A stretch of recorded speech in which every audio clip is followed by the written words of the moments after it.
தேவ கிருபை இதை தாங்கி நடத்தியதே. Thank you Jesus. கிருபை இதே, தேவ கிருபை இதே, கிருபை இதே, தேவ கிருபை இதே தாங்கி நடத்தியதே.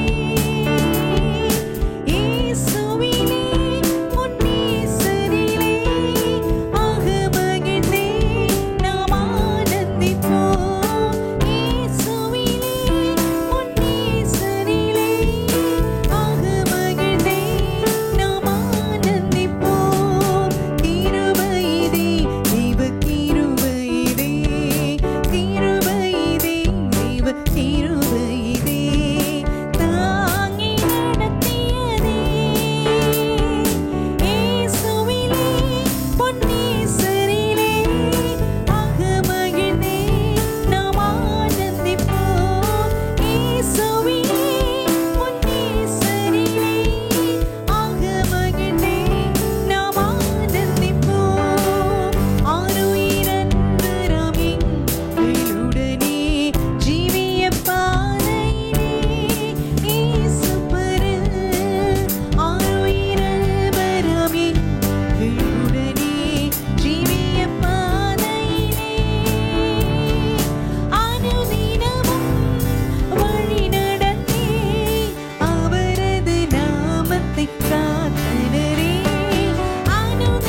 வாழ்வில் செய்பவரே.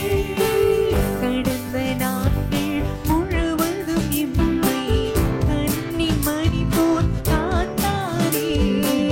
கடந்த நாட்கள் முழுவதும் எம்பரத்தை பிடித்து கைவிடாமல் கனிவாய் என்னை நடத்தினாரே. கரத்தை பிடித்து கைவிடாமல் கனிவாய் என்னை நடத்தினாரே. நல்லவரே, வல்லவரே, நன்மைகளின் வாழ்வில் செய்பவரே. நன்மையை தவிர ஆண்டவரே எங்க வாழ்க்கையில நீங்க வேற எதுவுமே செய்யலையே. செய்பவரே, இயேசு நல்லவரே, வல்லவரே, நன்றி சொல்லி பாடுவேன் நாதன் இயேசுவின் நாமத்தையே. நன்றி மாத்திரம் சொல்லி பாருங்களேன். அவருடைய சமூகத்துல வந்து அவரை உயர்த்துகிற ஒவ்வொருவரையும் அவர் திருப்திப்படுத்துகிறவர். நன்மையா உள்ளம் நிறைந்து நாதன் இயேசுவை போற்றிடுவேன். நன்றியா என் உள்ளம் நிறைந்து நாதன் இயேசுவை போற்றிடுவேன். கரங்களை உயர்த்தி நல்லவரே, நல்லவரே, வல்லவரே, நன்மைகளின் வாழ்வில் செய்பவரே. நல்லவரே, வல்லவரே, நன்மைகளின் வாழ்வில் செய்பவரே. நல்லவரே, வல்லவரே. ஹல்லேலூயா. நன்மைகளின் வாழ்வில் செய்பவரே. நல்லவரே, வல்லவரே, நன்மைகளின் வாழ்வில் செய்பவரே. எரிகோ போன்ற எதிர்ப்புகள் எனக்கு எதிராய் வந்து எழும்பினாலும், எரிகோ போன்ற எதிர்ப்புகள் எனக்கு எதிராய் வந்து எழும்பினாலும், சேனையின் கர்த்தர் எந்தன் முன்னே செல்கிறார் என்றும் பயப்படினேன். சேனையின் கர்த்தர் எந்தன் முன்னே செல்கிறார் என்றும் பயப்படினேன். சேனையின் கர்த்தர் எந்தன் முன்னே செல்கிறார் என்றும் பயப்படினேன். திருப்பியும் சேனையின் கர்த்தர் கோடலானவைகளை செம்மைப்படுத்தக்கூடியவர் எனக்கு முன்பாக செல்கிறார். நான் பயப்படேன், அஞ்சினேன். நல்லவரே, வல்லவரே, நன்மைகளின் வாழ்வில் செய்பவரே. நல்லவரே, வல்லவரே, நன்மைகளின் வாழ்வில் செய்பவரே. நன்றி சொல்லி பாடுவேன் நாதன் இயேசுவின் நாமத்தையே. சந்தோஷமா உயர்த்துங்களேன். ஓ ஹல்லேலூயா. அவர் அல்லவோ பாத்திரர். ஓ ஹல்லேலூயா.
நமக்குள்ளே வாசம் செய்கிறார்.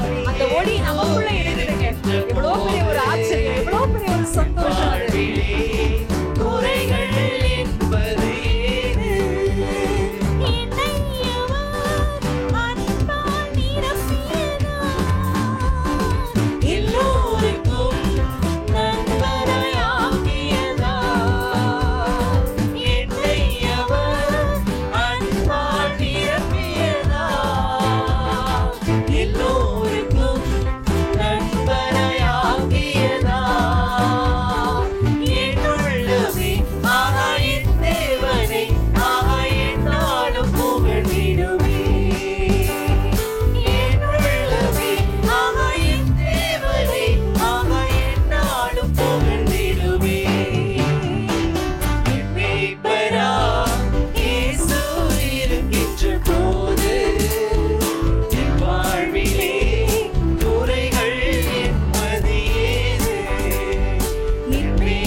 நம்மளுடைய முடிவு நிறைவாகவே இருக்கும். அதில் எந்த விதமான சந்தேகமே இல்லை.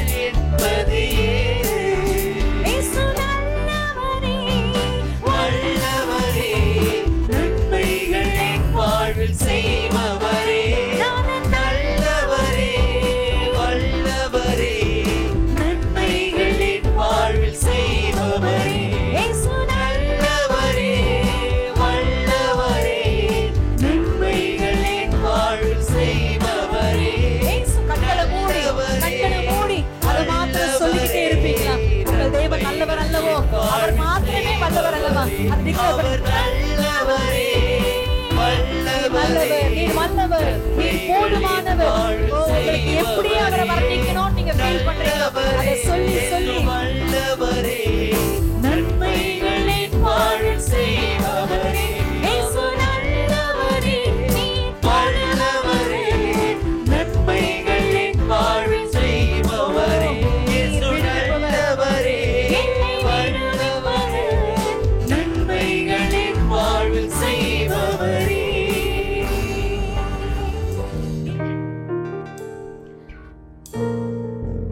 உலகமே நம்மளை புறக்கணிச்சாலும் உங்களை புறக்கணிக்காத ஒரு நல்லவர் மாத்திரம் உங்களோடு கூட இருக்கிறார்.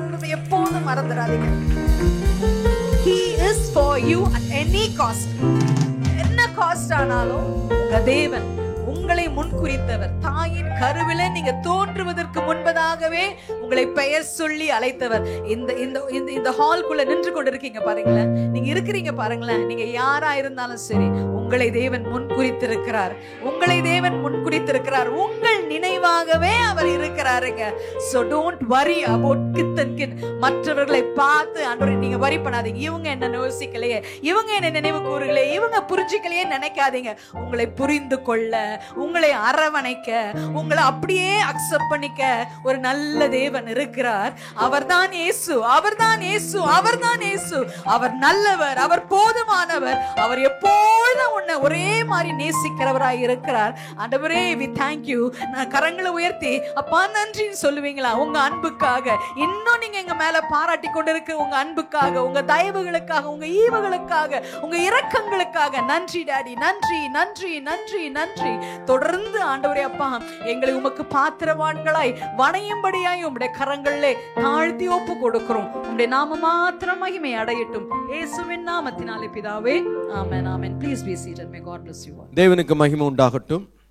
இந்த வேத பாட வகுப்புக்கு வந்திருக்க உங்கள் யாவரையும் இயேசுவின் நாமத்திலே அன்போடு கூட வாழ்த்துகிறேன். இது ஆன்லைனில் பார்த்து கொண்டிருக்கிற உங்கள் யாவருக்கும் வாழ்த்துக்கள். இதுவரை நீதி ரோமருக்கு எழுதின நிருபத்திலிருந்து ஒவ்வொரு வாரமும் பாடத்தை படித்து கொண்டிருக்கிறோம். 10 அதிகாரங்களை நாம் படித்திருக்கிறோம். என்ன படித்தோம் அப்படின்றத ஒரு ரீகேப் மாதிரி குயிக்காக பார்க்கலாம்.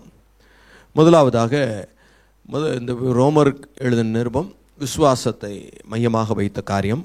முதல் அதிகாரமே விசுவாச வாழ்வு, ஃபெய்த் லைஃப். இரண்டாவது விதமாக தேவன் எவ்விதமாக நியாயம் தீர்க்கிறார் என்று படித்தோம். மூன்றாவது தேவனது மாறாமை. விசுவாச 4வது அதிகாரத்தில் விசுவாச வாழ்வில் வளர்வது எப்படி என்பதை படித்தோம். 5வது அதிகாரத்தில் நீதிமானாக்கப்படுதலின் ஆசீர்வாதங்கள். 6வது அதிகாரத்தில் பரிசுத்தத்திற்கான படிகளும் தடைகளும். 7வது அதிகாரத்தில் தேவனுடைய நியாயப்பிரமாணம், 8வது அதிகாரத்தில் ஆவியானவரால் கிடைக்கும் வெற்றி, 9வது அதிகாரத்தில் 9, 10, 11 இஸ்ரவேலை பற்றிய காரியங்கள், தேவனது ஏகாதிபத்தியமும் மனிதனது பொறுப்பும், 10வது அதிகாரத்தில் ரட்சிப்படையாத கிறிஸ்தவர்கள். கர்த்தருக்கு மகிமை உண்டாகட்டும். 11வது அதிகாரத்தில் இந்த இஸ்ரவேல் ஜனங்களை பற்றியே தான் பவுல் பேசுகிறார். 9வது அதிகாரத்தில் இஸ்ரவேலர் ஒரு சிலர் ரட்சிக்கப்பட்டார்கள். 10வது அதிகாரத்தில் அநேக இஸ்ரவேலர்கள் அதை இழந்தார்கள்.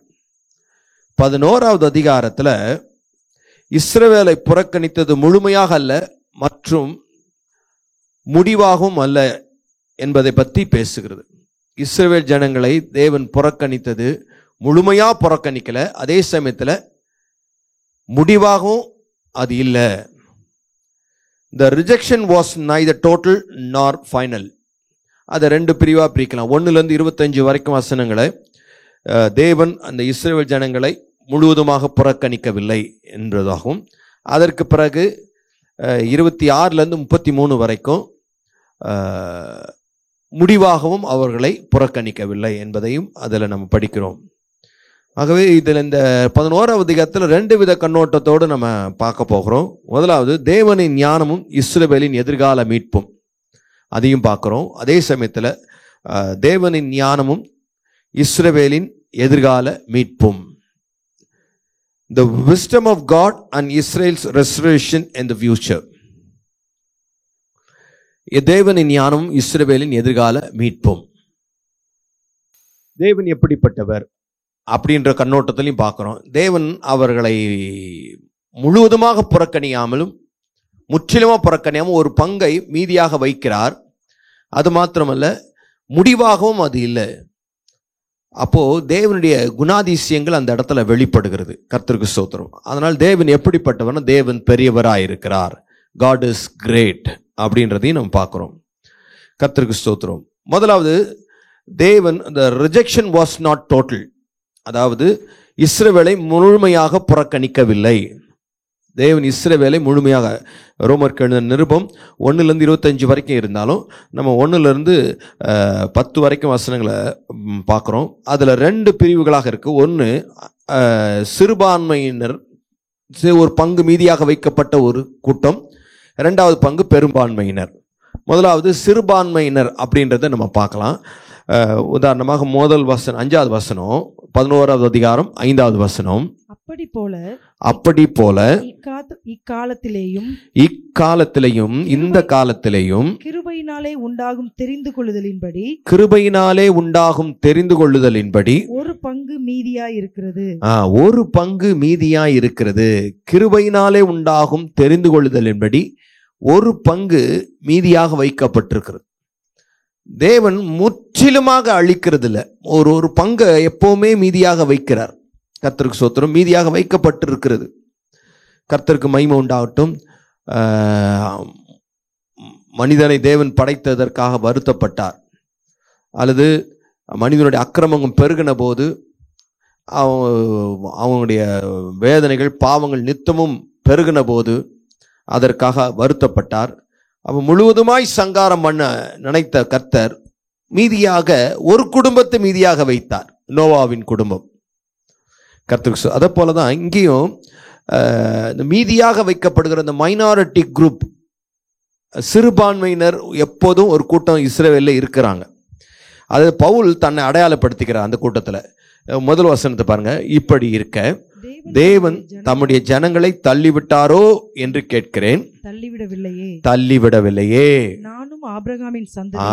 நானும் கூட அந்த ஆபிரகாமின் சந்ததியிலும் பென்யமீன் கோத்திரத்திலும் பிறந்த இஸ்ரவேல், நானும் இஸ்ரவேல் கோத்திரத்தான்.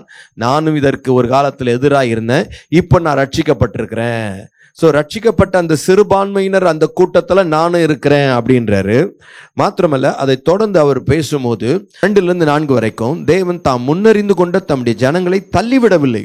எலியாவை குறித்து சொல்லிய இடத்தில் எலியாவை குறித்து சொல்லிய இடத்தில், எலியாவை பற்றிய காரியத்தை இங்க பவுல் பேசுறார். குறித்து சொல்லிய இடத்தில் வேதம் சொல்லுகிறதை அறியீர்களா? வேதம் சொல்லுகிறதை அறியீர்களா? அவன் தேவனை நோக்கி கர்த்தாவே உம்முடைய தீர்க்கதரிசிகளை அவர்கள் கொலை செய்து உம்முடைய தீர்க்கதரிசிகளை அவர்கள் கொலை செய்து உம்முடைய பலிபீடங்களை இடித்து போட்டார்கள். உம்முடைய பலிபீடங்களை இடித்து போட்டார்கள். நான் ஒருவன் மாத்திரம் மீதியாயிருக்கிறேன். என் பிராணனையும் வாங்க தேடுகிறார்களே என்று இஸ்ரவேலருக்கு விரோதமாய் விண்ணப்பம் பண்ணின போது அவனுக்கு உண்டான தேவ உத்தரவு என்ன? பாகாலுக்கு முன்பாக ஒரு கூட்டம் இருக்கதான் செய்து. ஒரு 1 ராஜாக்கள் 19வது அதிகாரம் 10வது வசனம் 14வது வசனத்துல வாசிக்கிறோம். இதுல ஏதாவது ஒரு வசனத்தை வாசிக்க நம்ம கேட்போம். 10 மற்றும் 14. 1 ராஜாக்கள் 19, 10 மற்றும் 14. அதற்கு அவன் சேனைகளின் தேவனாகிய கர்த்தருக்காக வெகு பக்தி வைராக்கியமாய் இருந்தேன். இஸ்ரவேல் புத்திரர் உமது உடன்படிக்கையை தள்ளிவிட்டார்கள். உம்முடைய பலிபீடங்களை இடித்து உம்முடைய தீர்க்கதரிசிகளை பட்டயத்தினால் கொன்று போட்டார்கள். நான் ஒருவன் மாத்திரம் மீதியாய் இருக்கிறேன். எலியா தேவனிடத்தில் சொன்னது, நான் ஒருவன் மாத்திரம் மீதியாய் இருக்கிறேன், என் பிராணனையும் வாங்க தேடுகிறார். அதற்கு கர்த்தருடைய பதில் 18வது வசனத்துல, ஆனாலும் பாகாலுக்கு முடங்காதிருக்கிற முழங்கால்களையும் அவனை முத்தம் செய்யாதிருக்கிற வாய்களையும் உடைய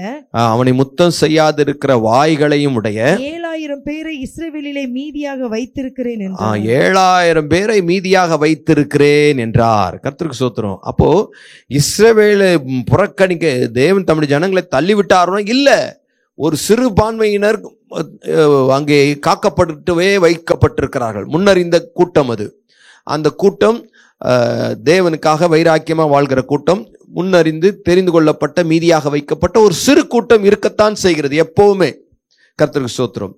ஆகவே இந்த தேவனுடைய ஞானம் இஸ்ரவேலின் எதிர்கால மீட்புல 2 கூட்டம், சிறுபான்மையினர் கூட்டம் அது தேவனை அண்டிக் கொள்கிறது, பெரும்பான்மையினர் இருக்கிறார்கள். அந்த கூட்டத்தை பத்தியும் அங்க பேசுகிறோம். நீங்க 7வது வசனத்திலிருந்து 10வது வசனம் வரைக்கும் வாசித்தீங்கன்னா, அப்படியானால் என்ன? இஸ்ரவேலர் தேடுகிறதை அடையாமல் இருக்கிறார்கள். தெரிந்து கொள்ளப்பட்டவர்களோ அதை அடைந்திருக்கிறார்கள். மற்றவர்கள் இன்றைய தினம் வரைக்கும் கடினப்பட்டிருக்கிறார்கள். கனநித்திரையின் ஆவியையும் காணாதிருக்கிற கண்களையும் கேளாதிருக்கிற காதுகளையும் தேவன் அவர்களுக்கு கொடுத்தார் என்று எழுதியிருக்கிறபடி ஆயிற்று. தேவன் அவர்களுக்கு கொடுத்தார் என்று எழுதியிருக்கிறபடி ஆயிற்று. அன்றியும் அவர்களுடைய பந்தி அவர்களுக்கு சுருக்கும் கண்ணியும் இடறுதலுக்கான கல்லும் பதிலுக்கு பதிலளித்தலும் ஆக கடவது. காணாதபடிக்கு அவருடைய கண்கள் அந்தகாரப்பட கடவது. அவர்களுடைய முதுகை எப்போதும் குனிய பண்ணும் என்று தாவீதும் சொல்லி இருக்கிறான். கர்த்தருக்கு போதும். அப்போ ஒரு பெரும்பான்மையினர் கூட்டம், கர்த்தருக்கு ஸ்தோத்திரம், இஸ்ரவேல் ஜனங்கள்ல பெரும்பான்மையினர் கூட்டத்திற்கு குருட்டாட்டம், அவர்களுடைய கண்கள் அந்தகாரப்பட கடவது. 7வது வசனத்துல தெரிந்து கொள்ளப்பட்டவர்கள் அதை அறிந்திருக்கிறார்கள், மற்றவர்களும் இன்றைய தினம் வரைக்கும் கடினப்பட்டிருக்கிறார்கள். கனநித்திரையின் ஆவியையும் காணாதிருக்கிற கண்களையும் கேளாதிருக்கிற காதுகளையும் தேவன் கொடுத்திருக்கிறார். அன்றி அவருடைய பந்தி அவர்களுக்கு சுருக்கமா இருக்கு. காணாதபடிக்கு அவருடைய கண்கள் அந்தகாரப்பட கடவது. அப்போ இஸ்ரவேலின் பெரும்பான்மையினர் கூட்டத்திற்கு குருட்டாட்டம் பிடிச்சிருக்கு. கர்த்தருக்கு ஸ்தோத்திரம். 3 வித குருட்டாட்டம் இந்த இஸ்ரவேல் ஜனங்கள்ல பெரும்பான்மையினர் குருட்டாட்டமா காணப்படுகிறதுல 3 வித குருட்டாட்டம். 1, ஆதாம் மூலமாக வந்த ஆதாமின் வீழ்ச்சியினால் வந்த குருட்டாட்டம். முதலாவது ஆதாமின் வீழ்ச்சியினால் வந்த குருட்டாட்டம். எபேசியர் 4வது அதிகாரம் 17 எபேசியர் 4வது அதிகாரம் 17 19 வரையிலான வசனங்கள். ஆதலால் கர்த்தருக்குள் நான் உங்களுக்கு சாட்சியாக சொல்லி எச்சரிக்கிறது என்னவென்றால், மற்ற புறஜாதிகள் தங்கள் வீணான சிந்தையிலே நடக்கிறது போல நீங்கள் இனி நடவாமல் இருங்கள். புறஜாதிகள் வீணான சிந்தையில் நடக்கிறது போல நீங்க நடக்காதீங்க. அவர்கள் புத்தியில் அந்தகாரப்பட்டு அவங்க புத்தியில எப்படி இருக்கிறாங்கன்னா இருட்டா இருக்கு, இருளா இருக்கு, அந்தகாரப்பட்டு தங்கள் இருதய கடினத்தினால் தங்களில் இருக்கும் அறியாமையினாலே தங்களுக்கு இருக்கும் அறியாமையினாலே தேவனுடைய ஜீவனுக்கு அந்நியராயிருந்து உணர்வில்லாதவர்களாய் சகலவித அசுத்தங்களையும் ஆவலோடு நடப்பிக்கும்படி தங்களை காம விகாரத்திற்கு ஒப்பு கொடுத்திருக்கிறார்கள். அவர்கள் புத்தி அந்தகாரப்பட்டு தங்கள் இருதய கடினத்தினால் தங்களில் இருக்கும் அறியாமையினாலே தேவனுடைய ஜீவனுக்கு அந்நியராய் இருக்கிறாங்க. இது ஆதாமின் வீழ்ச்சியினால, பாவத்தினால வந்த குருட்டாட்டம். அதனால அவங்களுக்கு அந்த குருட்டாட்டம், அவர்கள் தேவனை அறிய முடியல, தேவன் யாருன்னு தெரியல, தேவனுடைய ரட்சிப்பை புரியல, அந்தகாரமாய் காணப்படுகிறார்கள். தங்களை காமவிகாரத்துக்கு அவர்கள் ஒப்பு கொடுத்திருக்கிறார்கள். இது ஆதாமின் வீழ்ச்சியினால் வந்த குருட்டாட்டம். இரண்டாவது குருட்டாட்டம் சாத்தானால் வந்த குருட்டாட்டம். பிசாசு மனதை குருடாக்கி இருக்கிறான். 2 கொரிந்தியர் 4வது அதிகாரம், அதனுடைய 4வது வசனம். தேவனுடைய சாயலாய் இருக்கிற கிறிஸ்துவின் மகிமையான சுவிசேஷத்தின் ஒளி, தேவனுடைய சாயலாய் இருக்கிற கிறிஸ்துவின் மகிமையான சுவிசேஷத்தின் ஒளி அவிசுவாசிகளாகிய அவர்களுக்கு பிரகாசமாய் இராதபடிக்கு இப்பிரபஞ்சத்தின் தேவனானவன் அதாவது பிசாசானவன் அவர்களுடைய மனதை குருடாக்கிட்டான். அப்போ இது 2வது குருட்டாட்டம், பிசாசினால் வந்த குருட்டாட்டம். முதல்ல ஆதாமின் வீழ்ச்சியினால் வந்த குருட்டாட்டம், 2வது சாத்தானினால் வந்த குருட்டாட்டத்தினால் அவர்கள் மனதிலே தேவனை அறிய முடியவில்லை, தேவன் யார் என்பது தெரியவில்லை, தேவனை பற்றிய அறிவும் இல்லை, அதனால மேசியாவை பற்றிய தெளிவும் இல்லை, புரிதலும் இல்லை, அதனால் ரட்சிக்கப்படாமல் இருக்கிறார்கள். 3வது குருட்டாட்டம் தேவனால் வந்த குருட்டாட்டம். தேவனே அவர்கள் கண்களை குருடாக்கினாராம். ரோமர் 11:8 வாசிக்கிறோம், கனநித்திரையின் ஆவியையும் காணாதிருக்கிற கண்களையும் கேளாதிருக்கிற காதுகளையும் தேவன் அவர்களுக்கு கொடுத்தார் என்று தேவனே அவர்களுக்கு கொடுத்தாராம். கர்த்தருக்கு சொத்து தேவனே அவர்களுக்கு கொடுத்தார். தேவனே எங்க கொடுத்தார்னா ஒரு சில காலங்களுக்காக, அது பின்னாடி படிப்போம். என்ன சொல்ல வரேன், அப்ப தேவனே அவர்கள் கண்களை குருடாக்கி இருக்கிறார். தேவனால் வந்த குருட்டாட்டம். இந்த குருட்டாட்டத்தை பத்தி ஏசாயாவும் தாவீதும் அவங்க நிருபத்தில் சொல்லியிருக்கிறாங்க. ஏசாயாவின் புஸ்தகம் 29வது அதிகாரம் 10வது வசனத்தை தான் இங்க பவுல் குறிப்பிடுகிறார். ரோமர் 11:8 அதை குறிப்பிடுகிறார். கர்த்தர் உங்கள் மேல் கனநித்திரையின் ஆவியை வரப்பண்ணி உங்கள் கண்களை அடைத்து ஞானதிஷ்டிக்காரராகிய உங்கள் தீர்க்கதரிசிகளுக்கும் தலைவர்களுக்கும் முக்காடு போட்டு கனநித்திரையின் ஆவியை வரப்பண்ணி உங்கள் கண்களை அடைத்து கர்த்தரே அடைத்தார். இது ஏசாயா தீர்க்க தரிசன புத்தகத்துல தெளிவாய் சொல்லப்பட்டிருக்கிறது. மாத்திரமல்ல தாவீதும் தீர்க்க தரிசனமா சொல்லியிருக்கிறார். சங்கீதம் 69 22 மற்றும் 23 வசனங்களை வாசிக்கும் போது அவர்களுடைய பந்தி அவர்களுக்கு கண்ணியும் அவர்களுடைய செல்வம் அவர்களுக்கு வளையுமாய் இருக்க கடவது. அவர்களுடைய செல்வம் அவர்களுக்கு கண்ணியாக இருக்க கடவது. அவர்களுடைய கண்கள் காணாதபடிக்கு அந்தகாரப்பட கடவது. அவர்களுடைய கண்ணு காணாதபடிக்கு அந்தகாரப்பட கடவது. அவர்கள் இடுப்புகளை எப்போதும் தள்ளாட பண்ணும். மாத்திரமல்ல அதே சங்கீதத்துல கர்த்தருக்கு ஸ்தோத்திரம், நீங்க 21ஆம் வசனம் பார்த்தீங்கன்னா, இயேசு கிறிஸ்து யூதர்களால் சிலுவை மரணத்துக்கு ஒப்பு கொடுக்கப்பட்டு பாடுபடுத்தப்பட்ட போது சிலுவையில் அவர் தாகத்தோடு காத்திருந்த போது சொன்ன வார்த்தை அங்க சொல்லப்பட்டிருக்கிறது. என் ஆகாரத்தில் கசப்பு கலந்து கொடுத்தார்கள், என் தாகத்துக்கு காடியை குடிக்க கொடுத்தார்கள். மத்தேயு 27, 34 மற்றும் 48 வசனங்கள்ல அதை வாசிக்கிறோம். இயேசுவுக்கு காடியை கொடுத்தார்கள் தாகத்துக்கு. கர்த்தருக்கு ஸ்தோத்திரம். அப்போ அதுதான் தீர்க்க தரிசனமா தாவீது அங்க முன்ன எழுதியிருக்கிறார். ஏசாயா தீர்க்கதரிசியும் சொல்லியிருக்கிறார். அப்போ இந்த யூதர்கள் தான் இயேசுவை சிலுவையிலே அறைந்தார்கள். அப்போ அவருடைய கண்கள் அறியாமையினாலே குருட்டாட்டத்தினாலே அவர்கள் அப்படி செய்தார்கள் என்று வேதம் சொல்லுகிறது. அன்பார்ந்தவர்களே, அப்போ இஸ்ரவேல் ஜனங்கள்ல பெரும்பான்மையினர் குருட்டாட்டத்துல, சிறுபான்மையினர் ஒரு சிலர் பங்கு ஆங்காங்கே ரட்சிக்கப்பட்டு அவர்கள் தெரிந்து கொள்ளப்பட்ட ஜனங்களாக இருக்கிறார்கள். கர்த்தருக்கு ஸ்தோத்திரம். இந்த புறஜாதியாருக்கு ரட்சிப்பு எப்படி வந்தது 11 to 15 வரைக்கும். அப்போ புறஜாதியாருக்கு எப்படிங்க ரட்சிப்பு வந்ததுன்றதையும் அங்க பார்க்கிறோம். கர்த்தருக்கு ஸ்தோத்திரம். 11 to 15 வரைக்கும் வசனங்களை வாசிப்போம். இப்படி இருக்க விழுந்து போகும்படிக்கா இடறினார்கள் என்று கேட்கிறேன். இப்படி இருக்க விழுந்து போகும்படிக்கா இடறினார்கள் என்று கேட்கிறேன். அப்படி அல்லவே, அவர்களுக்குள்ளே வைராக்கியத்தை எழுப்பத்தக்கதாக அவர்களுடைய தவறுதலினாலே புறஜாதிகளுக்கு ரட்சிப்பு கிடைத்தது. அவர்களுடைய தவறு உலகத்திற்கு ஐஸ்வர்யமும் அவர்களுடைய குறைவு புறஜாதிகளுக்கு ஐஸ்வர்யமா இருக்க அவர்களுடைய நிறைவு எவ்வளவு அதிகமாய் அப்படி இருக்கும். புறஜாதியாராகிய உங்களுடனே பேசுகிறேன். புறஜாதிகளுக்கு நான் அப்போஸ்தலனாய் இருக்கிறதினாலே என் இனத்தாருக்குள்ளே நான் வைராக்கியத்தை எழுப்பி அவர்களில் சிலரை ரட்சிக்க வேண்டும் என்று என் ஊழியத்தை மேன்மைப்படுத்துகிறேன். அவர்களை தள்ளிவிடுதல் உலகத்தை ஒப்புரவாக்குதலாய் இருக்க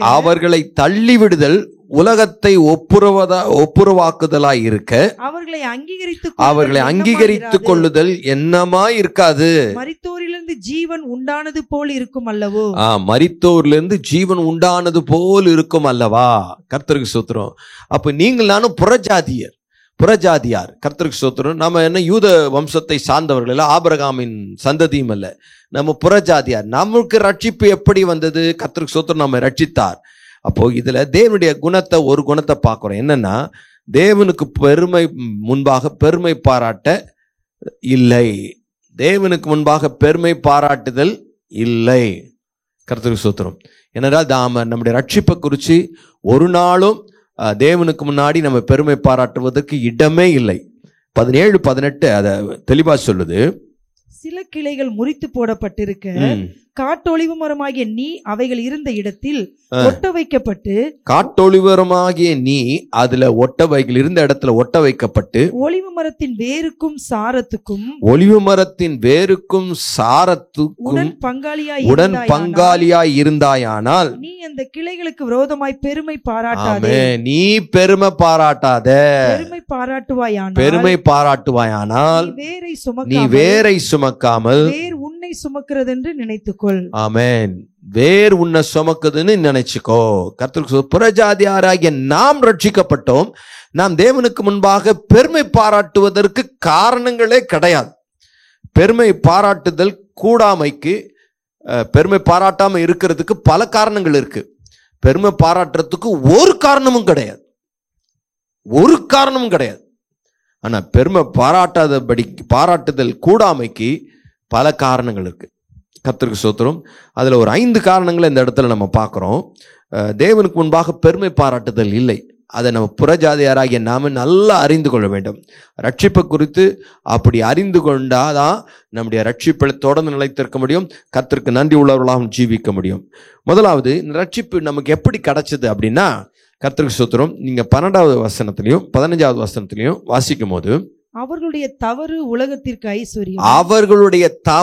உலகத்திற்கு ஐஸ்வர்யத்தையும் அவர்களுடைய குறைவு புறஜாதிகளுக்கு ஐஸ்வர்யமாய் இருக்க அதாவது யூதர்களுடைய தவறு புறஜாதியாராகிய நமக்கு ஐஸ்வர்யத்தையும் யூதர்களுடைய குறைவு புறஜாதியாராகிய நமக்கு ஐஸ்வர்யமாய் இருக்க அவர்களுடைய நிறைவு எவ்வளவு அதிகமாய் அப்படி இருக்கும். குறைவே நமக்கு ரட்சிப்பா வந்ததுன்னா அப்ப அவங்க நிறைவு எப்படி இருக்கும் அப்படின்னு பவுல் சொல்லுகிறார். That means அவங்க குறைவுனால நாம ரட்சிக்கப்பட்டோம். 15வது வசனம், அவர்களை தள்ளிவிடுதல் உலகத்தை ஒப்புரவாக்குதலாய் இருக்க அவங்களை புறக்கணிச்சது உலகத்தை நம்ம தான் புறஜாதியாராகிய நம்மை ஒப்புதலாய் இருக்க அவர்களை அங்கீகரித்துக் கொள்ளுதல் என்னமாயிராது. எப்படி இருக்காது. அது தள்ளி விடுறதே நம்மளை ஒப்புரவாக்குகிற இடத்துக்கு நம்மளை கொண்டு வந்துச்சுன்னா அவங்களை அங்கீகரிக்கிறது என்னமாயிராது. மரித்தோரிலிருந்து ஜீவன் அதாவது மரித்தோரிலிருந்து செத்தவன் உயிரோடு எழுந்தது போல பெரிய இதுவா இருக்கும் அல்லவா அப்படின்னு பவுல் சொல்லுகிறார். அன்பார்ந்தவர்களே, அப்போ நம்முடைய ரட்சிப்பு எப்படி வந்ததுன்னா, இஸ்ரவேலின் வீழ்ச்சியினாலே நாம் ரட்சிப்படைந்தோம். நம்முடைய ரட்சிப்பு எப்படி வந்தது? இஸ்ரவேலரின் வீழ்ச்சியினாலே நாம் ரட்சிப்படைந்தோம். ஆகவே பெருமை பாராட்ட நமக்கு இடமே இல்லை. கர்த்தருக்கு ஸ்தோத்திரம். நமக்கு பெருமை பாராட்டத்துக்கு ஒண்ணுமே கிடையாது. ஏன்னா அவன் தோத்ததுனால நம்ம உள்ள வந்துட்டோம்.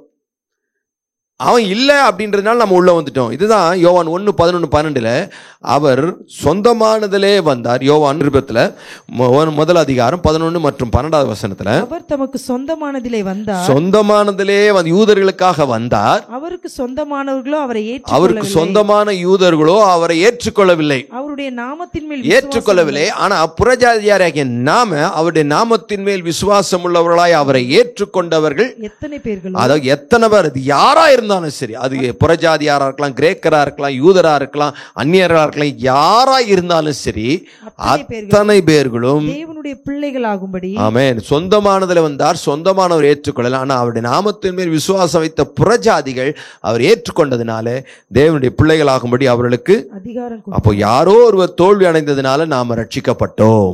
ஒருவருடைய தோல்வியினால நமக்கு இந்த பரிசு கிடைச்சது. அப்போ கவனிங்க, வாழ்க்கையில போட்டி போட ஆள் இல்லாதனால இது சில போஸ்டிங்லாம் இருக்கும். இந்த எலெக்ஷனில் நிற்பாங்க, அதாவது யாருமே போட்டி போட இல்லை, அதனால இவரே தலைவராக தெரிந்து கொள்ளப்பட்டார்னோ அன்ன போஸ்ட்னுவாங்க.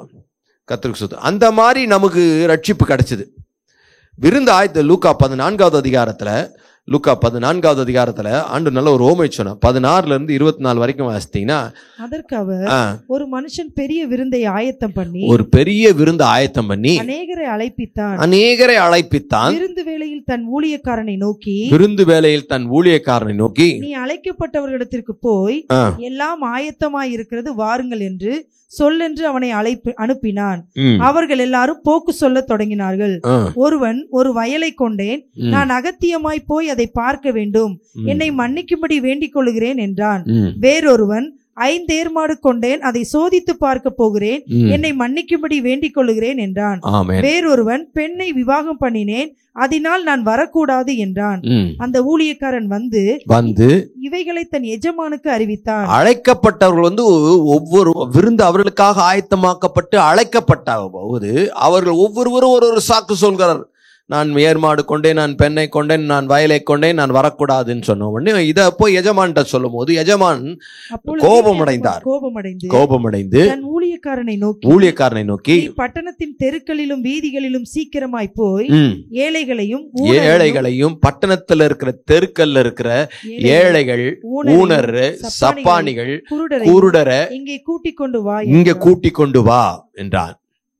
22 ஊழியக்காரன் அப்படியே செய்து, ஆண்டவரே நீர் கட்டளையிட்டபடி செய்தாயிற்று. அவன் போய் தெருவில் இருக்கிற ஊனரு, குருடரு, சப்பானி, ஏழை எல்லாரையும் கூட்டிட்டு வந்தான். அவர்களுக்கு அழைப்பு இல்லை, அவர்களுக்காக இந்த உணவு ஆயத்தமாக்கப்படலை, அவர்களுக்காக இந்த விருந்து சாலை தயாரிக்கப்படலை. அவங்களுக்கு எப்போ அழைப்பு போச்சுன்னா, ஏற்கனவே அழைக்கப்பட்டவர்கள் தவறுனால, அவர்கள் வர மறுத்ததுனால, அவர்கள் சாக்கு போக்கு சொன்னதுனால இவர்களுக்கு அந்த அழைப்பு போச்சு. அப்படிதான் நாமும் உள்ளர நுழைஞ்சோம் என்றான். அப்போ அவன் சொன்னா, இன்னும் இடம் இருக்கிறது.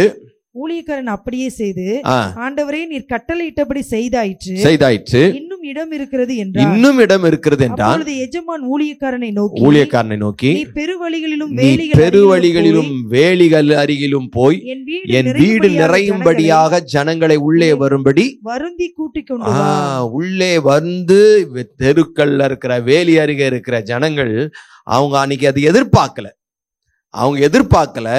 அவங்களுக்கு அந்த ராஜ உணவு கிடைக்கும் அப்படின்றது எதிர்பார்க்கல, கல்யாண விருந்து கிடைக்கும் அப்படின்னு எதிர்பார்க்கல, அடுத்த வேலை சாப்பாட்டுக்கு வழி இல்லாம அன்றைய இரவு பட்டினியா இருப்போமா சாப்பிடுவோமான்னு தெரியாம இருந்த அவங்களுக்கு திடீர்னு ஒரு விருந்து கிடைச்சது. எப்படி அப்படின்னா, ஆயத்தமாக்கப்பட்டவர்களுக்கு என்று சமைக்கப்பட்ட உணவு ஆயத்தமாக்கப்பட்டவர்கள் வர தவறுனால, அவர்களுடைய தவறுதலினாலே இவர்களுக்கு அது ரட்சிப்பாக அமைந்தது. அதே போலதான் நமக்கும் இஸ்ரவேலருடைய தவறு உலகத்தை தேவனோடு கூட ஒப்புரவாக்குதலாய் அமைந்தது. இஸ்ரவேலுடைய வீழ்ச்சி நாம தேவனோடு ரட்சிக்கப்படுறது, தேவனுக்குள் ரட்சிக்கப்படுறதுக்கு உதவியா இருந்தது. அவங்க தவறுதனால் நமக்கு இது கிடைச்சது. அதுதான் இங்க பவுல் சொல்லுகிறார். கர்த்தருக்கு ஸ்தோத்திரம். அவங்க இன்டர்வியூல ஒரு சிலர் வராம இருந்ததுனால சில செலக்ட் பண்ணப்படுகிறார்கள்.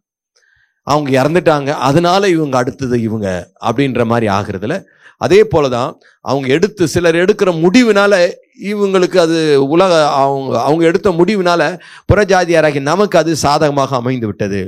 ஆகவே தேவனுக்கு முன்பாக பெருமை பாராட்ட நமக்கு ஒன்றுமே இல்லை. காரணம், அவர்களுடைய தவறுதலினாலே நாம் எல்லாருமாய் ரட்சிக்கப்பட்டோம்.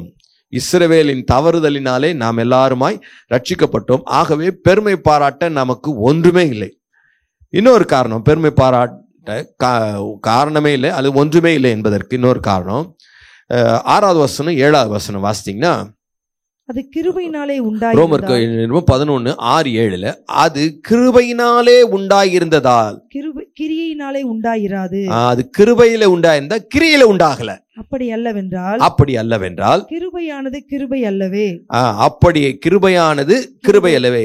அன்றியும் அது கிரியைகளினாலே உண்டாயிருந்தால் அது கிருபையாய் இராது. கிரியையினால உண்டாயிருந்தா அது கிருபையாயிராது. அப்படி அல்லவென்றால் கிரியையானது கிரியை அல்லவே. கிரியை அல்லவே. அப்படியானால் என்ன? இஸ்ரவேலர் தேடுகிறதை அடையாமல் இருக்கிறார்கள். தெரிந்து கொள்ளப்பட்டவர்களோ அதை அடைந்திருக்கிறார்கள். இஸ்ரவேலை அவங்க ரட்சிக்கப்படவே கூடாதுன்றது இல்ல, அவங்க தேடுகிறது அடையில. கர்த்தருக்கு ஸ்தோத்திரம். அவங்க ரட்சிப்புக்காக, பக்தி முயற்சிக்காக அல்லது முக்திக்காக, மற்ற காரியத்துக்காக அவங்க தேடுறாங்க, ஆனா அடையில. காரணம், தேட வேண்டிய இடத்துல தேடல. அது ஒண்ணு. கர்த்தர் ஆனா தெரிந்து கொள்ளப்பட்டவர்களோ அதை அடைந்திருக்கிறார்கள். மற்றவர்கள் இன்றைய தினம் வரைக்கும் கடினப்பட்டிருக்கிறார்கள். இப்படிதான்ப்பா ரட்சிப்பு அப்படின்னு சொன்னாலும் இருதயத்தை கடினப்படுத்தி இருக்கிறார்கள். கர்த்தருக்கு ஸ்தோத்திரம். அப்போ இது எப்படி ரட்சிக்கப்பட்டோம் அப்படின்னா, அவருடைய தயாளத்தினாலும் கிருபையினாலும் நாம் ரட்சிக்கப்பட்டோம். அப்படி கிருபையினாலே நாம் ரட்சிக்கப்பட்டோம். கர்த்தருக்கு ஸ்தோத்திரம். 6-7 அதை நாம் வாசிக்கிறோம். மாத்திரமல்ல, 22வது வசனத்தை வாசிங்கன்னா, ரோமர் 11:22 ஆகையால் தேவனுடைய தயவையும் கண்டிப்பையும் பார். தேவனுடைய தயவையும் கண்டிப்பையும் பார். விழுந்தவர்களிடத்திலே இயேசுவை ஏற்றுக்கொள்ளாதவர்களிடத்திலே, அது ரட்சிக்கப்படாதவரிடத்திலே கண்டிப்பையும், உன்னிடத்திலே தயவையும் காண்பித்தார். ஆமே. அது யூதரிடத்திலே கண்டிப்பையும், உன்னிடத்துல என்ன காண்பிச்சார்னா தயவு. அந்த தயவுனாலே நாம் ரட்சிக்கப்பட்டோம். தேவ கிருபையும் தயவும் இருந்ததுனாலே நீங்களும் நானும் ரட்சிக்கப்பட்டோம். பெருமை பாராட்ட இது ஒன்றுமே இல்லை. 31ஆம் வசனத்துல பாருங்க, அவர்களும் இப்பொழுது கீழ்ப்படியாமல் இருந்தும் பின்பு உங்களுக்கு கிடைத்த இரக்கத்தினாலே இரக்கம் பெறுவார்கள்.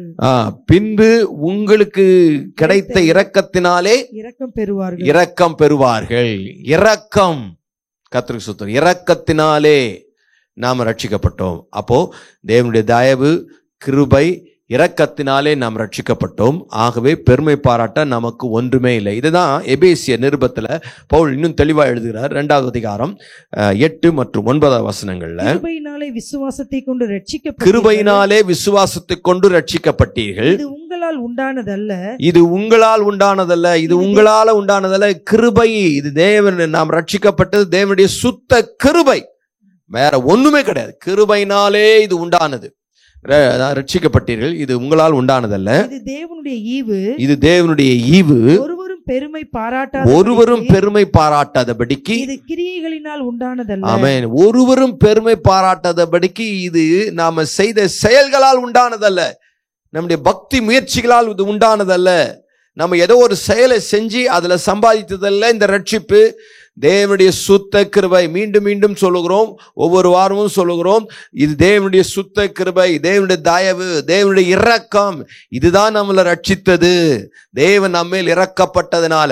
ஒருவேளை அன்னைக்கு விருந்துக்கு அழைக்கப்பட்டவர்கள் வராம போனதுக்கு இன்னொரு ராஜ வம்சத்திலே தேவன் தெரிந்தெடுத்திருக்கலாம். சரி, இன்னொருத்தர் அழைங்கப்பான்னு சொல்லியிருக்கலாம். ஆனா தெருவோரத்திலையும் ஏழைகள், ஊனர்கள், கப்பாணிகள், குருடர்கள், தெருவோரத்துல வழி சந்தியில் இருக்கிற கர்த்தருக்கு ஸ்தோத்திரம், அறிமுகம் இல்லாத ஜனங்கள் எல்லாம் கர்த்தர் அன்னைக்கு அந்த ராஜா அழைத்தாரே. கர்த்தருக்கு ஸ்தோத்திரம். ஏன் அவர்களை அழைக்கணும்னா, தேவனுடைய தயவு, கிருபை, இரக்கம். ரட்சிக்கப்பட்ட நாம தேவ தயவு நம்மையில் இருந்ததுக்காக ஆண்டவருக்கு ஸ்தோத்திரம். தேவ இரக்கம் இருந்ததுக்காக ஸ்தோத்திரம். தேவனுடைய தயாளம் நம்மையில் இருந்ததுக்காக ஸ்தோத்திரம். அதுதான் நம்மளை ரட்சித்தது. ஆகவே பெருமை பாராட்ட நம்ம இடத்தில் ஒன்றுமே இல்லை. மாத்திரமல்ல, பெருமை பாராட்ட நம்ம இடத்துல ஒன்றுமே இல்லை என்பதற்கு இன்னொரு காரணம், 20வது வசனம் 23வது வசனம், ரோமர் 11:20 மற்றும் 23 வாசிச்சோம் அப்படின்னா, எல்லா துரைத்தனத்துக்கும் 11:20 நல்லது அவிசுவாசத்தினாலே அவைகள் முறித்து போடப்பட்டன. நீ விசுவாசத்தினாலே நிற்கிறாய். நல்லது. அவிசுவாசத்தினாலே அவைகள் முறித்து போடப்பட்டன. ஆமென். நீ விசுவாசத்தினாலே நிற்கிறாய். மேட்டிமை சிந்தையாயிராமல் பயந்திரு. மேட்டிமை சிந்தையாயிராமல் பயந்திரு. அதாவது காட்டு ஒலிவ மரத்திலிருந்து பிடுங்கப்பட்டு நல்ல ஒலிவ மரத்துல நம்ம வைக்கப்பட்டோம். ஆகவே அவங்க அவிசுவாசத்தினாலே அவங்க அந்த கிளை, நல்ல ஒலிவ மர கிளை முறித்து போடப்பட்டது. ஏன்னா விசுவாசம் இல்லை. நாம விசுவாசத்துல நிற்கிறோம். அப்ப ரட்சிப்பு எப்படி வருதுன்னா விசுவாசத்தினால தான் வருது. 23ஆம் வசனத்தை வாசிங்க. அன்றியும் அவர்கள் அவிசுவாசத்தினாலே நிலைத்திராதிருந்தால், அவர்கள் அவிசுவாசத்திலே நிலைத்திராதிருந்தா, அப்போ விசுவாசித்தா அவர்களும் ஒட்ட வைக்கப்படுவார்கள். அப்போ ஒட்ட வைக்கப்படுவதற்கு தேவையான நிபந்தனை என்ன அப்படின்னா விசுவாசம் தேவைப்படுகிறது. விசுவாசம். அவர்கள் மறுபடியும் ஒட்ட வைக்கிறதுக்கு தேவன் வல்லவராயிருக்கிறார். அப்போ விசுவாசம் இல்லாததுனாலே அவர்கள் வெட்டப்பட்டார்கள். நாம விசுவாசிச்சதுனாலே கர்த்தர் கிருபையாக நம்ம ரட்சித்தார். கிருபையினாலே விசுவாசத்தை கொண்டு ரட்சிக்கப்பட்டீர்கள். கர்த்தருக்கு ஸ்தோத்திரம். அப்போ இந்த விசுவாசம் கூட அவர்தான் துவங்க. எபிரேயர் 12:1 மேகம் போன்ற திரளான சாட்சிகள் நம்மை சூழ்ந்திருக்க, பாரமான யாவற்றையும் நம்மை சுற்றி நெருங்கி நிற்கிற பாவத்தையும் உதறி தள்ளிவிட்டு விசுவாசத்தை துவக்குகிறவர் நம்மிடத்தில் அதை துவக்கினவர் அவர்தான். விசுவாசத்தை துவக்கினவர் அவர்தான். அப்போ இந்த விசுவாசம் தான் நம்ம ரட்சிக்கு நேரம் நடத்தினது. அந்த விசுவாச துவக்கினவர் அவர்தான். கர்த்தருக்கு ஸ்தோத்திரம். அப்போ நாம தான் என்ன பண்ணணும்னா, கர்த்தருக்கு ஸ்தோத்திரம், விசுவாசத்தினாலே இது கிடைச்சது, அவ்வளவுதான். நான் அவர் விசுவாசிச்சேன், அதுக்கு கூட நம்ம மேன்மை பாராட்ட நமக்கு ஒன்றுமே இல்லை. ஏன்னா அதை துவக்கினவர் அவர் தான். அதனாவே 1 கொரிந்தியர் 10:11 இந்த இவைகளெல்லாம் அந்த இஸ்ரவேல் ஜனங்களுடைய வீழ்ச்சி, இவைகள் எல்லாம் திருஷ்டாந்தங்களாக அவர்களுக்கு சம்பவித்தது. இஸ்ரவேலுடைய வீழ்ச்சி திருஷ்டாந்தங்களாக அவைகளுக்கு சம்பவித்தது. உலகத்தின் முடிவு காலத்தில் உள்ள அவங்களுக்கு சம்பவித்தது. முடிவு காலத்தில் இருக்கிற நமக்கும் எச்சரிப்பு உண்டாகும்படி எழுதப்பட்டு இருக்கிறது. இப்படி இருக்க தன்னை நிற்கிறவன் என்று எண்ணுகிறவன் விழாதபடிக்கு எச்சரிக்கையா இருக்க கடவன். ஆமென். விழாதபடிக்கு எச்சரிக்கையா இருக்க கடவன். நாம நிற்கிறோம் சொல்ற, நாம விழக்கூடாது, கிருபையிலிருந்து விழக்கூடாது. இது கிருபை என்பதை உணரணும். இல்ல என்னுடைய முயற்சியினால வந்தது அப்படி நம்ம சொல்லவே முடியாது. என்னுடைய கிரியையினால வந்தது என்று சொல்லவே முடியாது. அப்படி சொன்னோம் அப்படின்னா விழுந்துட்டோன்னு அர்த்தம். அவ கிருபையிலிருந்து விழுந்துட்டோன்னு அர்த்தம். தன்னை நிற்கிறவன் என்று எண்ணுகிறவன் விழாதபடிக்கு எச்சரிக்கையா இருக்கணும். அப்போ 3வது என்னன்னா, விசுவாசத்தினால மட்டும்தான் நிற்க முடியும். அதனால பெருமை பாராட்ட நம்ம இடத்தில் ஒன்றுமே, நாம் விசுவாசத்தினால் மட்டுமே நிற்க முடியும். கர்த்தருக்கு விசுவாசத்தினால் மட்டுமே நிற்க முடியும். அதனால இது பெருமை பாராட்டத்துக்கு நம்மிடத்தில் ஒன்றுமே இல்லை. அடுத்தது 4வதா 24வது வசனம் 17ஆம் வசனத்தையும் வாசிச்சீங்கன்னா, 17 பார்த்தீங்கன்னா, சில கிளைகள் முறித்து போடப்பட்டிருக்கிற காட்டொலிவ மரம் ஆகிய நீ. நாம யாருன்னா காட்டொலிவ மரம். 24வது வசனத்திலையும் சுவாபத்தின்படி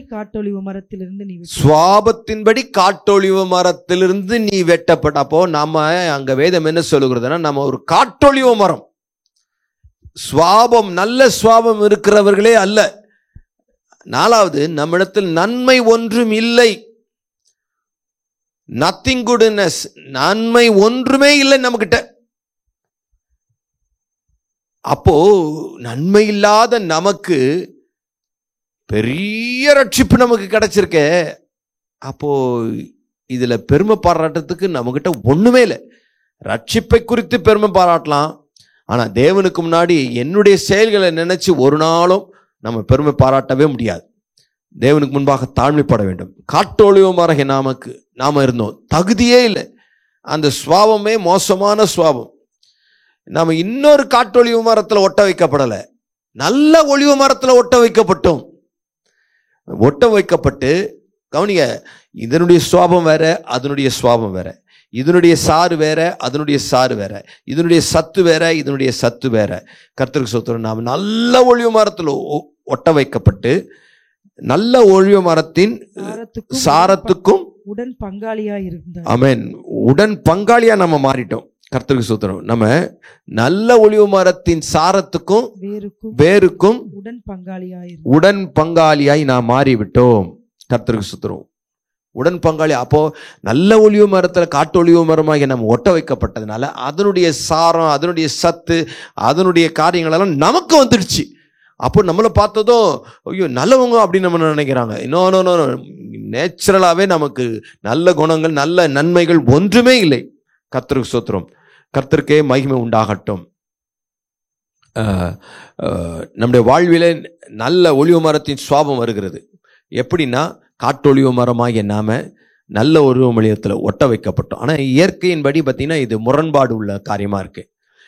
இயற்கைக்கு முரண்பட்டு காட்டொலிவு மரம் நல்ல மரத்தோடு இணைக்கப்பட்டா, காட்டொலிவு மரம் நல்ல ஒலிவு மரத்தோடு நேச்சுரலாக பார்த்தீங்கன்னா இணைக்கப்பட்டா, அது காட்டொலிவு மரத்தின் சுவாபம் தான் நல்ல ஒலிவு மரத்துலையும் இருக்கும். அதே போல நல்ல மரம் காட்டொலிவு மரத்தோடு ஒட்ட வைக்கப்பட்டால் காட்டொலிவு மரத்தின் சுவாபம் தான் இருக்கும். எப்பவுமே எப்படி போட்டாலும் அந்த சுவாபம் காட்டொலிவு மரத்தின் சுவாபம் தான் வரும். ஏனென்றால் தீயது தான் பரவும், வியாதி தான் பரவும், நல்லது இல்லை. ஆனால் இங்கே நம்முடைய வாழ்க்கையில் காட்டொலிவு மரமாகிய நாம நல்ல ஒலிவு மரத்தில் ஒட்ட வைக்கப்பட்டு அதனுடைய வேருக்கும் அதனுடைய சாரத்திற்கும் பங்காளி ஆயிட்டோம். கர்த்தருக்கு ஸ்தோத்திரம். ஏனென்றால் அதனுடைய வேர் கிறிஸ்து. ஏனென்றால் அதனுடைய முதற் பலன் கிறிஸ்து. வேர் பரிசுத்தமாயிருந்தால் கிளைகளும் பரிசுத்தமாயிருக்கும். 16ஆம் வசனத்தில் அதை வாசிக்கிறோம் இல்ல. மேலும் முதற் பலனாகிய மாவானது பரிசுத்தமாயிருந்தால் பிசைந்த மா முழுவதும் பரிசுத்தமாயிருக்கும்.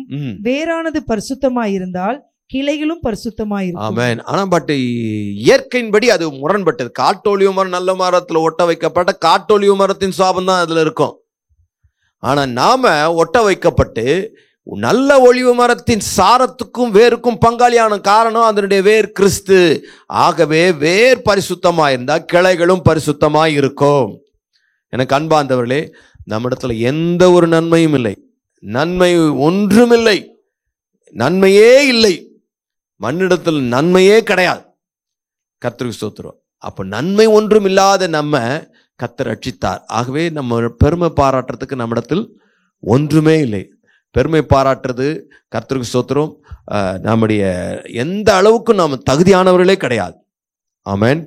கர்த்தருக்கு மகிமை உண்டாகட்டும். 5வதாக கடைசியாக 25வது வசனம்.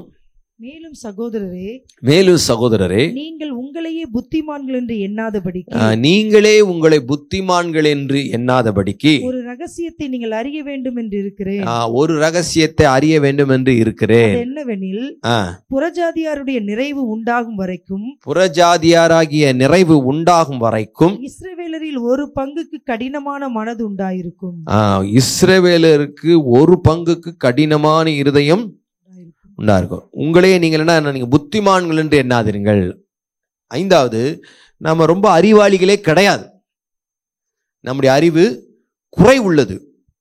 we lack knowledge. நம்முடைய அறிவு ரொம்ப குறை உள்ளது. அதனால இந்த அறிவினால நம்ம ரட்சிக்கப்பட்டோம்னு சொல்றதுக்கு நம்ம கிட்ட ஒண்ணுமே கிடையாது. ஆகவே பெருமை பாராட்ட நமக்கு ஒன்றுமே இல்லை. ரோமர் 12வது அதிகாரம் 3வது வசனத்துல, ரோமர் அடுத்த அதிகாரத்தின் 3வது வசனத்தை வாசிங்கன்னா, அல்லாமலும் எனக்கு அருளப்பட்ட கிருபையினாலே நான் சொல்லுகிறதாவது, எனக்கு அருளப்பட்ட கிருபையினாலே நான் உங்களுக்கு சொல்லுகிறதாவது, உங்களில் எவனானாலும் தன்னை குறித்து எண்ண வேண்டியதற்கு மிஞ்சி எண்ணாமல் அவனவனுக்கு தேவன் பகிர்ந்த விசுவாச அளவின்படியே தெளிந்த எண்ணமுள்ளவனாய் எண்ண வேண்டும். தெளிந்த எண்ணமுள்ளவனாய் எண்ண வேண்டும். அப்போ நமக்கு பகிர்ந்து அளிக்கப்பட்ட கிருபை வரங்களை எண்ண வேண்டியதற்கு மிஞ்சி எண்ணக்கூடாது. 1 கொரிந்தியர் 13:9 வேதம் சொல்லுகிறது, நம்முடைய அறிவு குறை உள்ளது. ஆகவே நமக்கு பரிபூர்ணமான அறிவு கிடையாது. ரட்சிப்பை குறித்து தெளிவான திட்டம் கிடையாது.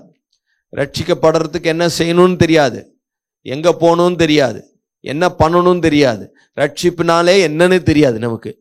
கர்த்தருக்கு ஸ்தோத்திரம். தேவனே மகா இரக்கத்தினாலும் கிருபையினாலும் அவருடைய மிகுந்த காருண்யத்தினாலும் நம்ம மேல நோக்கமாயிருந்து நமக்கு ஒரு ரட்சிப்பு தேவை என்பதை அறிந்தவராய் இயேசுவை நமக்கு தந்தார். மாத்திரமல்ல, தந்ததை கூட நாம புரிஞ்சுக்கிறதுக்குரிய கிருபையும் கர்த்தர் தந்தார். இது ஆகவே நம்முடைய அறிவினால் அவரை அறிந்து கொள்ளவே முடியல. ஏன்னா இதை பற்றிய ஒரு ஐடியாவும் இல்லை, திட்டமும் இல்லை, எப்படி ரட்சிக்கப்படணும்னு தெரியாது, என்ன பண்ணணும்னா ரட்சிக்கப்படுவோம் அப்படின்றது தெரியாது, ஒன்றுமே தெரியாது. ரட்சிக்க பண்ணணும்னு அப்படின்ற அவசியம் கூட நமக்கு தெரியாது. ஆனாலும் நம்ம ரட்சிக்கப்பட்டோம், கர்த்தருடைய சுத்த கிருபை. இப்போ ரட்சிக்கப்பட்ட பிறகுதான் நமக்கு தெரியுது, ஆஹா ரட்சிக்கப்பட்டதின் அவசியம் என்ன, ஏன் இது இல்லாமல் வேற ரட்சிப்பே இல்லை அப்படின்றது இப்பொழுது நாம் அறிந்திருக்கிறோம். ஆனால் ரட்சிக்கப்படுறதுக்கு முன்னாடி கர்த்தருக்கு ஸ்தோத்திரம், நம்முடைய அறிவு மிக குறைவுள்ளது. ஆகவே பெருமை பாராட்ட நமக்கு, மேன்மை பாராட்ட நமக்கு இடமே இல்லை. 1 கொரிந்தியர் 1 18 29 வரைக்கும் அந்த வசனத்துல வாசிக்கும் போது பவுல் சொல்லுகிறார், சிலுவை பற்றிய உபதேசம் கெட்டு போகிறவர்களுக்கு பைத்தியமா இருக்கிறது.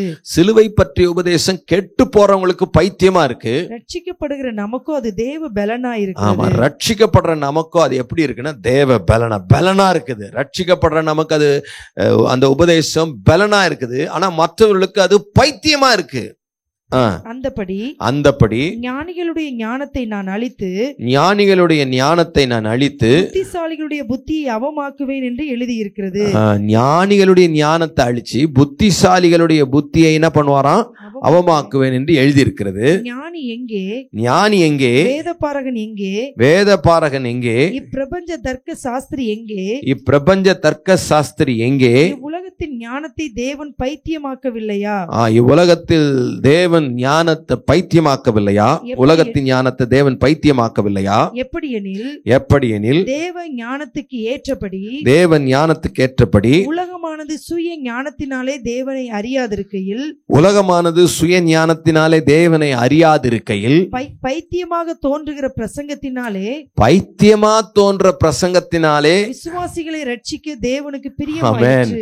தேவன் விசுவாசிகளை ரட்சிக்க எதுக்குன்னா பைத்தியமாய் தோன்றுகிற பிரசங்கத்தினாலே விசுவாசிகளை ரட்சிக்க தேவனுக்கு பிரியமாயிற்று. யூதர்கள் அடையாளத்தை தேடுகிறார்கள். யூதர்கள் என்ன கேட்கறான்னா, அடையாளத்தை காட்டுப்பான்றான். கிரேக்கர் என்ன சொல்றான், ஞானத்தை தேடுறான், ஞானத்தை தேடுறார்கள். நாங்களோ சிலுவையில் அறையப்பட்ட கிறிஸ்துவையே. ஐயா, சிலுவையில் அறையப்பட்ட கிறிஸ்துவா உங்களை ரட்சிக்க போகிறார். சிலுவையில் அறையப்பட்டு அவரையே தன்னையே காப்பாற்றிக்க முடியாதவரா இந்த மனுக்குலத்தின் ரட்சகரா இருக்க போகிறார் அப்படின்னு அவங்களுக்கு அது பைத்தியமா தோணுது. இடரலாகும். அது யூதருக்கு இடரலாகும், கிரேக்கருக்கு பைத்தியமாயும் இருக்கிறார். யூதருக்கு இடரலா இருக்குது, கிரேக்கருக்கு அது பைத்தியமா இருக்கு. ஆகிலும் யூதரானாலும் கிரேக்கரானாலும் எவர்கள் அழைக்கப்பட்டிருக்கிறார்களோ அவர்களுக்கு கிறிஸ்து தேவ பலனும். எவர்கள் அழைக்கப்பட்டிருக்கிறார்களோ அவர்களுக்கு கிறிஸ்து பலனும் தேவ ஞானமுமாய் இருக்கிறார். இந்தபடி தேவனுடைய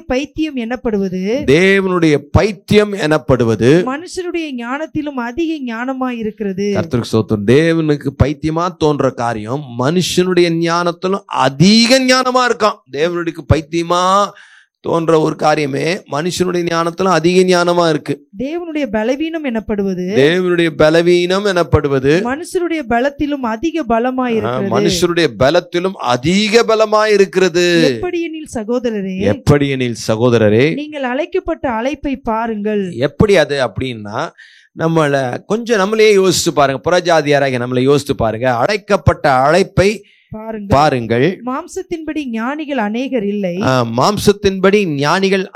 இல்லை. வல்லவர்கள் அநேகர் இல்லை. பிரபுக்கள் அநேகர் இல்லை. ஞானிகளை வெட்கப்படுத்தும்படி 27 ஞானிகளை வெட்கப்படுத்தும்படி தேவன் உலகத்தில் பைத்தியமானவைகளை தெரிந்து கொண்டார். தேவன் உலகத்தில் பைத்தியமானவைகளை தெரிந்து கொண்டார். ஞானிகளை வெட்கப்படுத்தும்படி தேவன் உலகத்தில் பைத்தியமானவைகளை தெரிந்து கொண்டார். பலமுள்ளவைகளை வெட்கப்படுத்தும்படி தேவன் உலகத்தில் பலவீனமானவைகளை தெரிந்து கொண்டார். உள்ளவைகளை அவமாக்கும்படி உலகத்தின் இழிவானவைகளையும் அற்பமாய் எண்ணப்பட்டவைகளையும் இல்லாதவைகளையும் தேவன் தெரிந்து கொண்டார். ஏன் அப்படி தெரிந்து கொண்டார்? மாம்சமான எவனும் தேவனுக்கு முன்பாக பெருமை பாராட்டாதபடிக்கு அப்படி செய்தார். ஆமென். கர்த்தருக்கு ஸ்தோத்திரம். அந்தப்படி நீங்கள் அவராலே கிறிஸ்து இயேசுக்குட்பட்டு எழுதியிருக்கிறபடி மேன்மை பாராட்டுகிறவன் கர்த்தரை குறித்தே மேன்மை பாராட்டத்தக்கதாக. ஆமென். நம்முடைய அவரே தேவனால் நமக்கு. ஆமென். அவரே தேவனால் நமக்கு ஞானமும் மீட்புமாய் இருக்கிறார். ஆகவே நம்மளுடைய ஞானத்தினாலேயோ அறிவினாலேயோ சாமர்த்தியத்தினாலேயோ திறமையினாலேயோ நாம் ரட்சிக்கப்படவே இல்லை. ஏனென்றால் நம்முடைய அறிவு மிக மிக மிக குறைவுள்ளது. கர்த்தருக்கு ஸ்தோத்திரம். ஆகவே மேன்மை பாராட்ட, தேவனுக்கு முன்னாடி மேன்மை பாராட்ட நமக்கு இடமே கிடையாது. அன்பார்ந்தவர்களே, கர்த்தருக்கு ஸ்தோத்திரம். அவர்களுடைய தவறுதலினாலே நாம் ரட்சிக்கப்பட்டோம். இஸ்ரவேலின் வீழ்ச்சியினாலே ரட்சிக்கப்பட்டோம். இரண்டாவது, அவருடைய தயால குணத்தினாலும் அவருடைய கிருபையினாலும் இரக்கத்தினாலும் நாம் ரட்சிக்கப்பட்டோம். ஆகவே மேன்மை பாராட்ட இடமே இல்லை. மூணாவது, விசுவாசம் தேவைப்படுகிறது. விசுவாசத்தினால மட்டும்தான் நம்ம நிற்க முடியும். ஆகவே விசுவாசத்தினால தான் ரட்சிக்கப்பட்டோம். ஆகவே அந்த விசுவாசத்தை தோற்கனவர் அவர்தான். ஆகவே மேன்மை பாராட்ட நமக்கு ஒன்றுமே இல்லை. மாத்திரமல்ல, நம்மிடத்தில் எந்த ஒரு நன்மையும் இல்லை. நாம் காட்டொழிவு மரமாகி இருக்கிறோம். காட்டொழிவு மரமாகிய நாம் நல்ல ஒளிவு மரத்தில் ஒட்ட வைக்கப்பட்டிருக்கிறோம். நம்மிடத்துல இயற்கையாகவே சுவாபத்தின்படி எந்த ஒரு நன்மையுமே இல்லை. கர்த்தர் நம்மை கிருபையாக ரட்சித்தார். ஆகவே மேன்மை பாராட்ட நம்ம இடத்தில் ஒன்றுமே இல்லை. கடைசியாக நம்முடைய அறிவு மிக மிக குறைவுள்ளது. நமக்கு ரட்சிக்கப்படுவதற்குரிய ஞானமோ திட்டமோ தெளிவோ இல்லை. தேவன் நம்மை தெரிந்து கொண்டவர்கள் எல்லாரும் பாருங்க, பலவீனர்கள், அறிவிலே குறைவுள்ளவர்கள், ஞானிகள் அல்ல. கர்த்தருக்கு ஸ்தோத்திரம். பேதைகளை ஞானிகளை வெட்கப்படுத்தும்படி பேதைகளை தெரிந்து கொண்டாராம். கர்த்தருக்கு ஸ்தோத்திரம். பாலகர்களை கர்த்தர் தெரிந்து கொண்டார். ஓ, கர்த்தருக்கு ஸ்தோத்திரம். ஞானிகளை மறைத்தார், பாலகருக்கு அதை வெளிப்படுத்தினார் என்று லூக்கா சுவிசேஷ புத்தகத்தில் படிக்கிறோம். கர்த்தருக்கு மகிமை உண்டாகட்டும். ஆகவே ரட்சிப்பை குறித்து நம்ம பெருமை பாராட்டுறதுக்கு, தேவனுக்கு முன்னாடி பெருமை பாராட்டுறதுக்கு இடமே இல்லாதபடிக்கு தேவனே அவற்றை செய்து முடித்தவராய் இருக்கிறார். நாம தேவனுக்கு மகிமையும் கனத்தையும் ஸ்துதியையும் ஸ்தோத்திரத்தையும் செலுத்தத்தக்கவர்களாக இருக்கிறோம். கர்த்தருக்கே எல்லா மகிமையும் உண்டாவதாக. ஆகவே இந்த முதல் அதிகாரத்தை கர்த்தருக்கு ஸ்தோத்திரம் 11ஆவது அதிகாரத்தில் இங்கே நிறுத்தினேன். 25ஆவது வசனத்தில் நம்ம வாசிச்ச அந்த பகுதி அடுத்த பாடத்தில் நம்ம பார்க்கலாம். ரோமர் 11:25. மேலும் சகோதரரே, நீங்கள் உங்களையே புத்திமான்கள் என்று எண்ணாதபடிக்கு ஒரு ரகசியத்தை நீங்கள் அறிய வேண்டும் என்று இருக்கிறேன். ஒரு ரகசியத்தை நீங்கள் அறிய வேண்டும் என்று இருக்கிறேன். அது என்னவெனில் புறஜாதியாருடைய நிறைவு உண்டாகும் வரைக்கும் இஸ்ரவேலரில் ஒரு பங்குக்கு கடினமான மனதுண்டாயிருக்கும். புறஜாதியார் நிறைவு, அதாவது புறஜாதியாராகிய நாம அதை நிறைவு செய்கிற வரைக்கும் இந்த இஸ்ரவேல் ஜனங்களுடைய கண்கள் எப்படி இருக்கும்னா கடினமாக தான் இருக்கும், குருட்டாட்டமாக தான் இருப்பார்கள். கர்த்தருக்கு ஸ்தோத்திரம். நாம தான் அவங்க அந்த நிறைவு செய்யும் போது அவர்களுடைய ரட்சிப்பு பூரணப்படுகிறது. கர்த்தருக்கே மகிமை உண்டாகட்டும். அன்பார்ந்தவர்களே, தேவன் நம்ம ரட்சித்த விதத்தை குறித்து கர்த்தருக்கே மகிமை செலுத்துவோம். இதில் பெருமை பாராட்ட நமக்கு ஒன்றுமே இல்லை. கர்த்தருக்கே மகிமை உண்டாவதாக. இருக்கிற இடங்களை கண்களை மூடி ஆண்டவருக்கு நம்ம ஒப்பு கொடுப்போமா? ஸ்தோத்திரம். பிதாவே, இந்த நல்ல வேலைக்காக நன்றியோடு நாங்கள் துதிக்கிறோம், ஸ்தோத்தரிக்கிறப்பா. ஆண்டவரே, கர்த்தாவே, எங்களை ரட்சித்த கிருபையை நாங்கள் நினைக்கிறோம். ஆண்டவரே, பெருமை பாராட்ட எங்களிடத்துல ஒன்றுமே இல்லைப்பா. சிறுபான்மையினர், ஒரு யூதர்களில் ஒரு சிறுபான்மையினரை எப்போதுமே தெரிந்து கொள்ளும்படி நீர் வைத்திருக்கிறீர். அதே போல் அநேகர் குருட்டாட்டத்தில் இன்றைய வரைக்கும் இருக்கிறாங்கப்பா. ஆண்டவர், அவங்க குருட்டாட்டம் ஆதாமின் வீழ்ச்சியினால் வந்த குருட்டாட்டம், சாத்தானால் வந்த குருட்டாட்டம். தேவனே அந்த காலம் வரைக்கும் அவங்களை குருட்டாட்டத்தில் வைத்திருக்கிறேன் என்கிற நாங்கள் அறிகிறோம். ஆண்டவரே, அதற்குள்ள புறஜாதியாரின் நிறைவு வர வேண்டிய அவசியம் இருக்கிறது. நாங்கள் எங்கள் ரட்சிப்பை குறித்து பெருமை பாராட்டுறதுக்கு எங்களிடத்துல எந்த ஒரு காரியமும் இல்லவே இல்லைப்பா. ஆண்டவரே, அவங்க தவறுனதுனால எங்களுக்கு ஆண்டவரே நாங்களுக்கு அந்த வாய்ப்பு கிடைச்சது. ஆண்டவரே, அதற்காக நன்றி செலுத்துகிறோம். மாத்திரமல்ல, எங்களுடைய எந்த காரியமும் இல்லைப்பா. ஆண்டவர், உடைய தயால குணமும் உடைய இரக்க குணமும் எங்க மேல இருந்ததுனால நாங்கள் ரட்சிக்கப்பட்டோம். ஆண்டவரே, விசுவாசம் அவசியமா இருக்குது. அதையும் நீங்க எங்கள்லேருந்து துவக்கினீர். அதற்காக நன்றி செலுத்துகிறோம். எங்களிடத்துல எந்த ஒரு நன்மையும் இல்லை, எந்த நல்ல குணங்களும் இல்லை. தீய சுபாவங்கள்ல இருந்த எங்களை ஆண்டவர் நல்ல ஒளிவு மரத்துல ஒட்ட வைத்தீரே, அதற்காக நன்றி சொல்லுகிறோம். எங்க அறிவு குறைவுள்ளதா இருந்தாலும் எங்களை புறக்கணியாம தள்ளி வைக்காம உடைய கிருபையினால இரக்கத்தினால எங்களை ரட்சித்த கிருபையை நினைத்து துதிக்கிறோம், ஸ்தோத்தரிக்கிறோப்பா. எங்க ரட்சிப்பை குறித்து தினமும் யோசிக்க, நன்றி உள்ளவர்களாக ஜீவிக்க, துதி ஸ்தோத்திரங்களை ஏறெடுக்க, எங்க ரட்சிப்பத்துக்காக பாத்திரத்தை எடுத்துக்கொண்டு உம்முடைய நாமத்தை தொழுது கொள்ள கர்த்தரை எங்களுக்கு கிருபை தரும்படியாக ஜெபிக்கிறோம். இந்த ரட்சிப்பின் செய்தியை மற்றவர்களுக்கு அறிவிக்க எங்களுக்கு கிருபை தரும்படியாய் ஜெபிக்கிறோம். ஆசீர்வதித்து தாரும், காத்துக்கொள்ளும். தொடர்ந்து உம்முடைய கிருபையின் கரத்துல ஒப்பு கொடுக்கிறேன்ப்பா. ஆண்டவரே, இதெல்லாம் மனதின் ஆழத்துல பதியும்படியா நாங்கள் ஜெபிக்கிறோம். காத்துக்கொள்ளும். எல்லா துதி, கன, மகிமை, மேன்மை நாங்கள் உமக்கே செலுத்துகிறோம். இயேசுவின் நாமத்தில் ஜெபிக்கிறோம் நல்ல பிதாவே. ஆமென், ஆமென். God bless you.